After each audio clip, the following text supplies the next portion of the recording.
Bonjour, dans cet exercice, nous allons déterminer l'expression d'une primitive pour chacune des 5 fonctions suivantes qui font intervenir la fonction exponentielle. Commençons par la fonction f, dont l'expression est f de x égale 4 exponentielle x.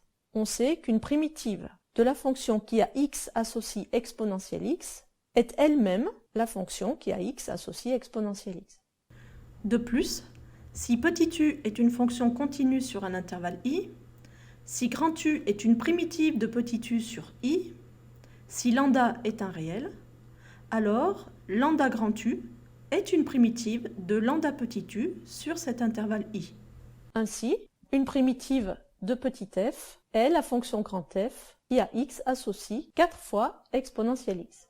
La fonction g a pour expression g de x égale moins 5 exponentielle de moins 3x. Cette fois-ci, nous allons utiliser la propriété suivante. Une primitive d'une fonction qui a x associe exponentielle de ax, lorsque a est un réel non nul, a pour expression 1 sur a exponentielle de ax. Nous allons appliquer cette formule avec le choix de a égale moins 3. Une primitive grand G de la fonction petit g a donc pour expression grand G de x égale moins 5 coefficients multiplicateurs que l'on recopie, que multiplie une primitive de exponentielle de moins 3x, qui est donc 1 sur moins 3 exponentielle de moins 3x. Ensuite, on simplifie le coefficient multiplicateur, moins 5 que multiplie 1 sur moins 3, qui donne 5 tiers. Et grand G de x a donc pour expression 5 tiers de exponentielle moins 3x. La fonction petit h a une expression qui est tout aussi simple que celle de petit f et de petit g. H a pour expression l'exponentielle de moins 9x plus 2, qui est une fonction affine, et cette fois-ci, on obtient aussi une primitive avec la propriété, une primitive d'une fonction dont l'expression est exponentielle de ax plus b, aura pour expression 1 sur a exponentielle de ax plus b. Ici, donc, une primitive grand H de petit h aura pour expression 1 sur moins 9 exponentielle de moins 9x plus 2. Passons maintenant aux primitives des fonctions petit k et petit l. Elles font intervenir la fonction exponentielle, mais plus l'exponentielle d'une fonction affine. Donc cette fois-ci, nous allons utiliser la propriété suivante. Si u est une fonction dérivable sur un intervalle i, alors une fonction de la forme u' fois exponentielle u aura une primitive de la forme exponentielle u. Si nous observons dans l'expression de la fonction k le facteur avec l'exponentielle, exponentielle de x carré plus 1, nous devons avoir le réflexe de poser u de x égale x carré plus 1. Cette fonction u est dérivable sur r, et pour tout réel x, l'expression de sa dérivée est u' de x égale 2x. Justement, le facteur que nous avons devant l'exponentielle.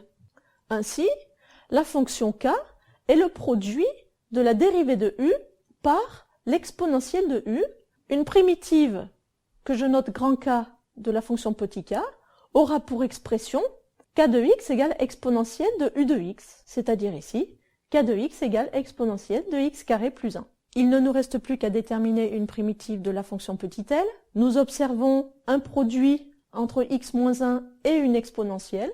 Posons là aussi u de x égale à 2x carré moins 4x. Cette fonction u est dérivable sur r, et pour tout réel x, l'expression de u' de x est égale à 4x moins 4, 4x la dérivée de 2x carré, et moins 4 la dérivée de moins 4x. Observons maintenant la fonction petit l. Nous n'avons pas tout à fait l de x égale u' de x que multiplie exponentielle de u de x. Mais à un coefficient multiplicateur près, nous faisons apparaître l'expression 4x moins 4 dans l'expression de L de x. Observez bien, x moins 1 est égal au quart de 4x moins 4. La fonction L est donc égale au quart du produit u' exponentielle u, que nous savons intégrer. La fonction u étant dérivable sur r, u' exponentielle u possède donc une primitive sur r de la forme exponentielle u, et donc une primitive grand L de petit l aura pour expression sur r L de x égale 1/4 de l'exponentielle de u de x, 1/4 de l'exponentielle de 2x carré moins 4x.